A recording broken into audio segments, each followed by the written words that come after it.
Dear students, welcome back. आज की इस क्लास में हम स्टडी करने वाले हैं role of pH in day to day life. हमारी पिछली क्लास में हमने स्टडी किया था कि पीएच का कॉन्सेप्ट क्या होता है। अब कॉन्सेप्ट स्टडी करने के बाद हम ये देखेंगे कि पीएच हमारे डे टू डे लाइफ में क्या इम्पोर्टेंट है, क्या हमें स्टडी करना चाहिए, और अगर करना चाहिए तो ये किस तरीके से इम्पॉर्टेंट है वो भी हमें अच्छे से पता होना चाहिए। तो अब हम स्टार्ट करते हैं role of pH in our day to day life. तो देखिए क्या होता है ये रोल। अब हम स्टार्ट करते हैं कि रोल ऑफ पीएच जो है ये सिर्फ सबसे पहले हम देखेंगे human beings and plants. Human beings and plants में इसका रोल क्या होता है, राइट? ओके, सो प्लांट्स में जब हम बात करें तो सभी प्लांट्स जो है ये तब हेल्दी होते हैं अगर उनका पीएच जो हो प्रॉपर तरीके से मेंटेन किया गया हो। अगर पीएच उसका प्रॉपर तरीके से मेंटेन नहीं किया गया हो तो वो प्लांट्स की ग्रोथ जो है वो प्रॉपर नहीं हो सकती, राइट? अब क्या होता है कि बहुत बार जो है एसिड रेन होती है, राइट? अब समझो इस चीज को, ये एसिड रेन क्या होता है? एसिड रेन इसका मतलब ये नहीं कि ऊपर से जो है कोई सल्फ्यूरिक एसिड, हाइड्रोक्लोरिक एसिड या नाइट्रिक एसिड ऐड कर रहा है, नहीं, या कोई एसिटिक एसिड ऐड कर रहा है, ऐसा नहीं होता है। एक्चुअल में एसिड रेन क्या होता है, जैसे हमने पहले भी देखा था कि rain water can conduct electricity. क्यों कंडक्ट इलेक्ट्रिसिटी? क्योंकि उनमें आयंस होते हैं, और आयंस होने की वजह से जैसे हमें पता है कि एयर में क्या क्या है, एयर में वाटर भी है और साथ में CO2 भी है। वाटर भी है और CO2 कार्बन डाइऑक्साइड गैस भी है। ये दोनों मिलाकर एसिड बनाते हैं और वो एसिड होता है H2CO3। ये कार्बोनिक बहुत वीक एसिड है बट फिर भी तो कार्बोनिक एसिड है।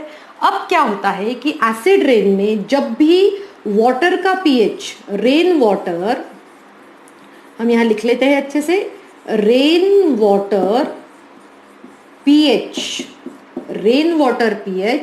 when falls below 5.6, जब भी किसी रेन वाटर का पीएच जो है उस पानी का अगर 5.6 से नीचे गिर जाए तो उसको क्या कहा जाता है? एसिड रेन कहा जाता है। और एसिड उसमें एसिड कौन सा बन रहा है? H2CO3 एसिड बनता है। अगर उससे अगर 5.6 से ज्यादा रहता है तो हमारे लिए कोई भी वो हार्मफुल नहीं रहता है। बट अगर एसिड रेन स्टार्ट हो गई तो वो प्लांट्स के लिए भी हार्मफुल हो सकती है, एक्वाटिक एनिमल्स के लिए भी हार्मफुल हो सकती है, और कुछ हद तक वो स्किन प्रॉब्लम्स भी क्रिएट कर सकती है। इसीलिए हम ये एसिड रेन का जो कॉन्सेप्ट है, और एसिड रेन किसके नीचे होना चाहिए?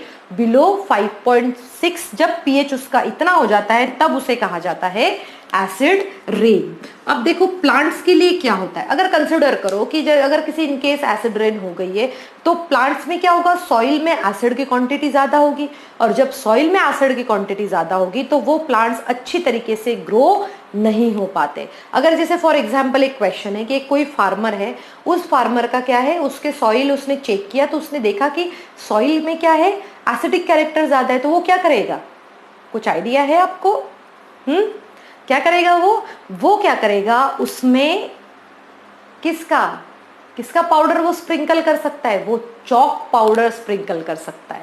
और जब वो चॉक पाउडर स्प्रिंकल करेगा, एसिडिक नेचर, चॉक पाउडर क्या होता है? बेसिक होता है, और दोनों का मिक्सचर होके वहां पर क्या हो जाएगी? न्यूट्रलाइजेशन रिएक्शन हो जाएगी, राइट? अब हम देखते हैं नेक्स्ट कॉन्सेप्ट इसका। ह्यूमन बीइंग्स में और प्लांट्स में सिर्फ एसिड रेन, और यही नहीं, अभी हम नेक्स्ट कॉन्सेप्ट जो है वो देखते हैं इसका, वो होता है डाइजेस्टिव सिस्टम। क्या है? डाइजेस्टिव सिस्टम में हम किस तरीके से यूज कर सकते हैं इसको। डाइजेस्टिव सिस्टम में हम ये देखते हैं, या फिर बच्चों को ये बहुत बड़ा मिसकॉन्सेप्ट रहता है कि भाई हमारे पेट में भी तो HCl है, राइट? तो फिर वो हमारे लिए हार्मफुल कैसे?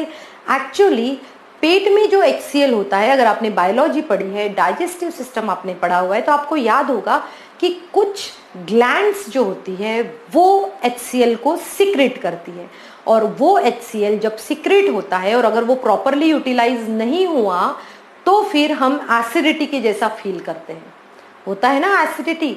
तो एसिडिटी क्यों होती है? Due to increase in pH.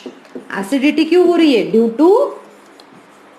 To increase in pH value, pH, इसीलिए हमें एसिडिटी होती है, क्योंकि हमारी बॉडी में जो HCl जो सिक्रेट होता है वो पूरी तरीके से यूटिलाइज नहीं हो पाता है, और अगर यूटिलाइज नहीं हो पाया तो वो क्या करेगा? एसिडिटी क्रिएट करेगा, राइट।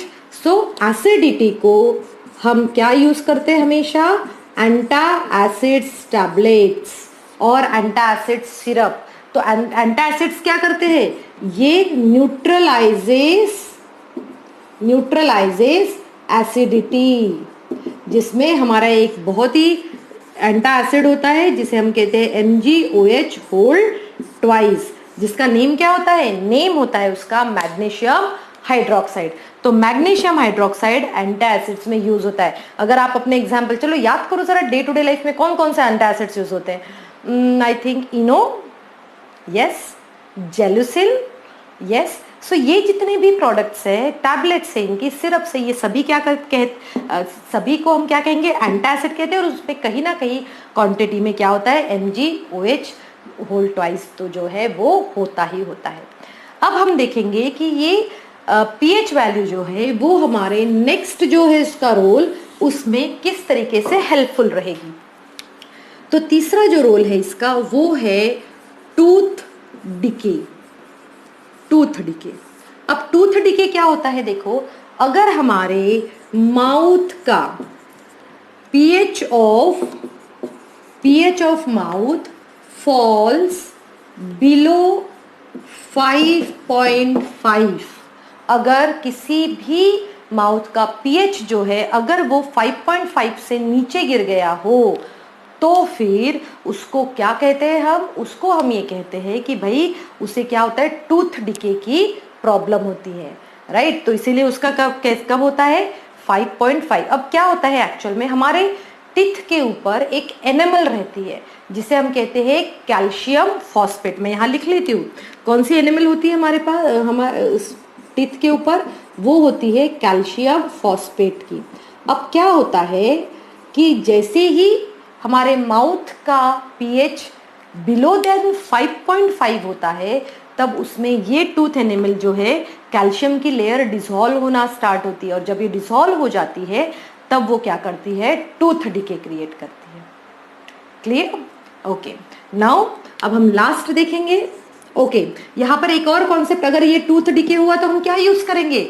हम यूज करते हैं टूथ पेस्ट। और टूथपेस्ट क्यों यूज कर रहे हैं? बिकॉज टूथपेस्ट क्या होता है? बेसिक है, क्योंकि एसिड की क्वांटिटी हमारे मुंह में ज्यादा है, और यही कारण है कि हम सुबह और रात को ब्रश क्यों करते हैं? क्योंकि खाना खाने के बाद में एसिड की क्वांटिटी इंक्रीज होने के चांसेस ज्यादा होते हैं। अगर चांसेस ज्यादा है तो वो क्या स्टार्ट कर सकता है? Tooth decay. तो उस रिमूव करने के लिए हम हमेशा टूथपेस्ट का यूज करते हैं, जो कि क्या होता है? Basic in nature. अब हम लास्ट देखेंगे कि सेल्फ